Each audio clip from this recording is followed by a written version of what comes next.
Management committee को अनाज भेज रहे हैं, चीनी भेज रहे हैं, घी भेज रहे हैं, तेल भेज रहे हैं। रकाबगंज गुरुद्वारा के पास 50,000 वर्ग फुट का गोदाम है जहां 10-12 ट्रक एक साथ सामान उतार सकते हैं।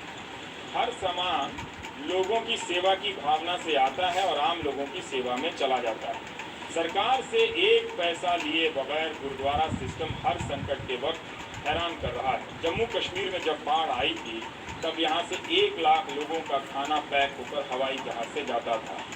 दिल्ली दंगों में भी सेवा भाव की काफ़ी आलोचना हुई, सोशल मीडिया पर बुरा भला कहा गया, मगर जो सेवादार हैं वो आधार कार्ड और धर्म देखकर सेवा नहीं करते।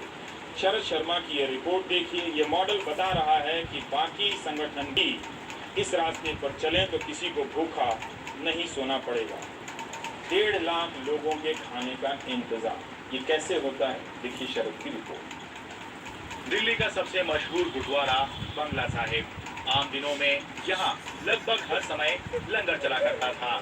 खाने के लिए बैठे लोगों की लंबी लाइन होती थी। कोरोना संकट के दौर में यहाँ वो लाइन तो नहीं है, लेकिन लंगर किचन में आज भी जरूरतमंदों के लिए बड़ी मात्रा में खाना बनता हुआ दिखाई दे रहा है। बड़े बड़े कढ़ा, हंडिया में कढ़ी, दाल और चावल बन रहे हैं। रोटियां हाथ से भी बन रही हैं, मशीन से भी। कम समय में ज्यादा लोगों को खिलाने के लिए रोटियां मशीन से बन रही हैं। इस मशीन में गूंथा हुआ आटा डाला जाता है और इसके बाद कुछ इस तरह रोटी तैयार होकर निकलती है।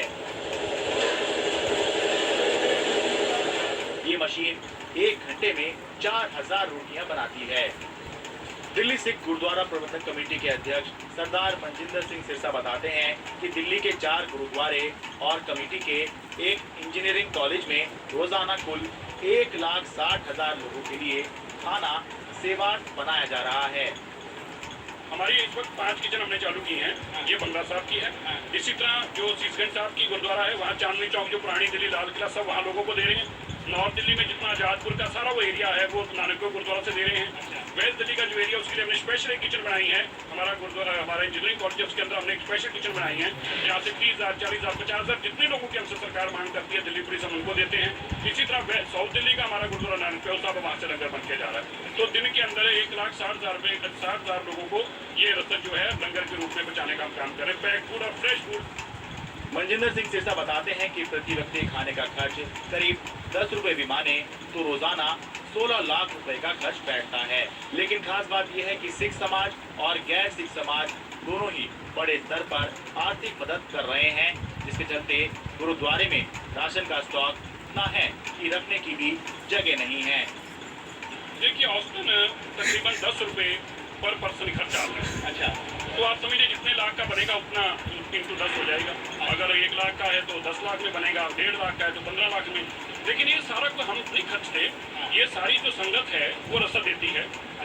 ये सब संगत की तरफ से सेवा है। ये दिल्ली के लोगों की सेवा, ये हमारा को अपना नहीं है। ऐसा नहीं कि सिख ही खाली करते हैं, जितना सिख करते हैं उतना ही गैर सिख भी करते हैं।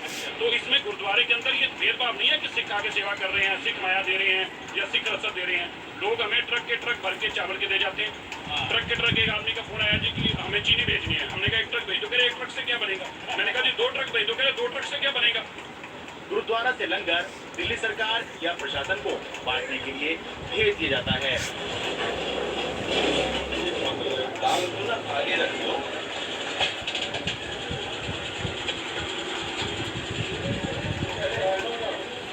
दोपहर के करीब 12 बज रहे हैं। नई दिल्ली के गोल्डा खाने के पास स्कूल के बाहर खाने वालों की लाइन लगी हुई है। गुरुद्वारा से आए खाने के साथ दिल्ली सरकार फ्रूटी भी बांट रही है। यहाँ माजा भी बढ़ रही है, तो ये केवल आज है या मुख्यमंत्री कॉन्स्टेंसी है इस वजह से है? नहीं, रेगुलर है। जहाँ तक मेरी जानकारी है करीब सभी जगहों पे या तो फल या माजा कुछ न कुछ दिया जाता है साथ में। यहाँ खाने वालों में मजदूर भी हैं और मजबूर भी। लोग खाना खा भी रहे हैं और घर भी ले जा रहे हैं।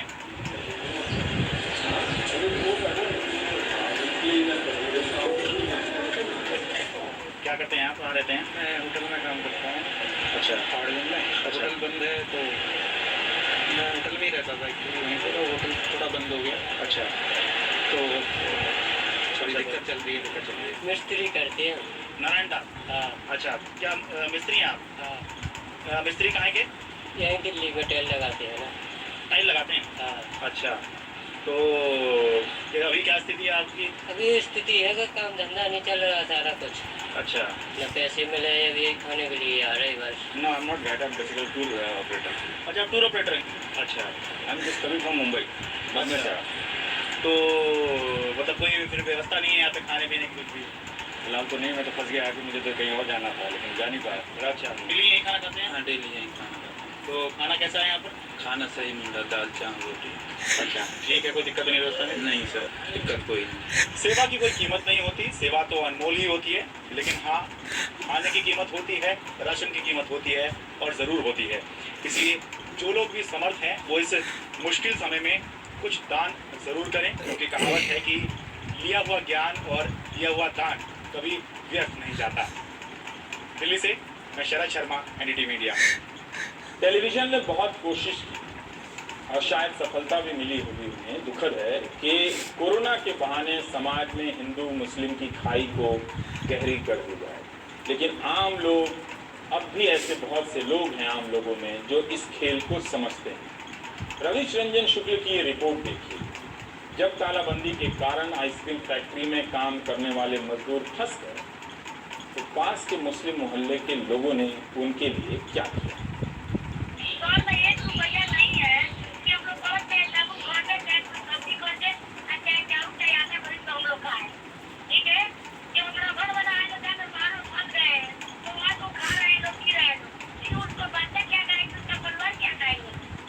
हापुड़ की आइसक्रीम फैक्ट्री में काम करने वाले ये सुग्रीव चौधरी हैं। सुग्रीव चौधरी अपने 10 साथियों समेत हापुड़ में हैं और इनकी बीवी, 4 बच्चे और एक बूढ़ी माँ पश्चिमी चंपारण के छोटे से गांव पतिलार में हैं। सुग्रीव नंदलाल चौधरी समेत 10 मजदूर फिलहाल हापुड़ के सरावनी गांव में रुके हैं, लेकिन इनके परिवार 1000 किलोमीटर दूर पतिलार और बिसरवा जैसे गांव में रहते हैं। इनके परिवार के पास ना तो राशन है और ना ही पैसे। लोग का दिक्कत यहाँ पर नहीं है, बाकी घर पर दिक्कत है, बाल बच्चे मर रहे हैं भूखे, यही दिक्कत है। किस गांव में आपका परिवार रहता है? कितने लोग हैं आपके परिवार में? हमारे 4 बच्चे हैं, एक बीवी है। कौन सा गांव है? बिशमरापुर गांव है। कुछ नहीं मिल पा रहा? कुछ नहीं मिलता है सर। ऐसी हालत है आपकी बात? फोन से बात करते हैं तो सब रोता है सब, ये हम लोग राशन पानी नहीं मिलता है, क्या खाएंगे, कहाँ रहेंगे, कैसे पेट भरेंगे। ये तुम लोग जिस हालत में है उस हालत में घर बराबर है। तो आप जा तो पाएंगे नहीं? अभी हमने देखा कि पुलिस भी आई थी आपको। जी तो हम लोग पैदल चले जाएंगे, चाहे साइकिल व्यवस्था करेंगे, हम लोग जाएंगे किसी हालत में, घर पर चले जाएंगे हम लोग। बीते महीने लॉकडाउन के बाद ये लोग भूखे प्यासे पैदल ही पश्चिमी चंपारण जा रहे थे, लेकिन मुस्लिम आबादी वाले इस गांव के लोगों ने समझाया। शादाब चौधरी जैसे लोगों ने अपने रिश्तेदार का घर, महीने भर का राशन और गैस चूल्हा तक दे दिया। तब से ये मजदूर गांव में ही रुके हैं।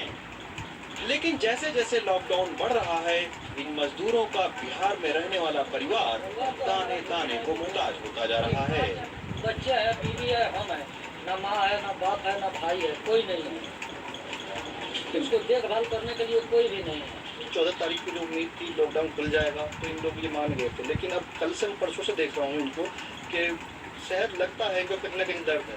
ये सरकार को सोचना भी चाहिए। तो आप इनकी जब मैं इनके पास रहा था आतंक में, मैंने समझा कि रुक जाइए, तो आंखें नम हो गई, रोने लगे और हम भी निराश होने लगे कि काश हम ऐसी जगह होते अपने परिवार से दूर तो शायद हम पे भी यही बीतती। अब गांव के बड़े बुजुर्ग इन मजदूरों को अपने घर में बुलाकर समझा रहे हैं। इलाके के दरोगा भी आकर लॉकडाउन की सख्ती बता रहे हैं, लेकिन बिहार में भुखमरी की दहलीज पर बैठे अपने परिवार के लिए सुग्रीव और नंदलाल जैसे मजदूर हापुड़ के सनावरी गांव की दहलीज छोड़कर पैदल ही बिहार जाने की जिद कर रहे हैं। सबसे बड़ी इनकी दिक्कत ये है कि जो बिहार में इनका परिवार रहता है, वहाँ अगर अच्छे तरीके से मदद पहुँच जाए तो शायद ये लोग यहाँ से जाने की कोशिश न करें। हापुड़ से रविश रंजन शुक्ला, एनडीटी मीडिया। इन्हीं सब खूबसूरत कहानियों के चलते इस संकट के दौर में छाई हुई निराशा और उदासियां कम होती हैं। ये वो लोग हैं जो अपनी मेहनत की कमाई से, मामूली कमाई से पूरे देश का मूड अच्छा कर देते हैं। बाकी ब्रेक के बाद।